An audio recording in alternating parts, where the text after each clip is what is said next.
যে গ্রহ সবাইকে কাঁপায় সেই শনিদেবকে যদি এক মানব সন্তান আগুনে পুড়িয়ে দেয়, তাহলে ভাগ্যের নির্মম খেলার এক তপস্বীর অস্তিদান আর এক পতিব্রতার আত্মত্যাগ আর এক সন্তানের প্রতিজ্ঞা এমন ছিল যাতে দেবলোক কেঁপে উঠেছিল। সৃষ্টি হারাতে বসেছিল নিজের ভারসাম্য।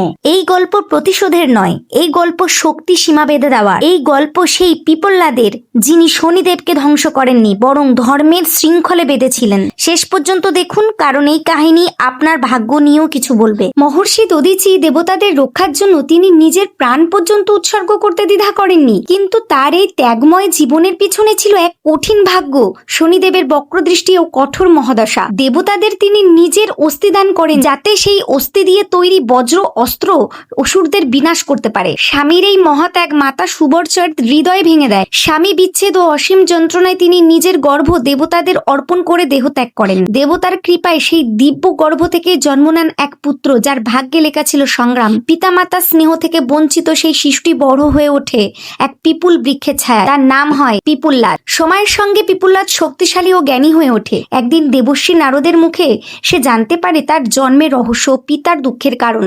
দধিচির জীবনে যে অসহনীয় কষ্ট এসেছিল তার অন্যতম কারণ ছিল শনিদেবের কঠোর দৃষ্টি।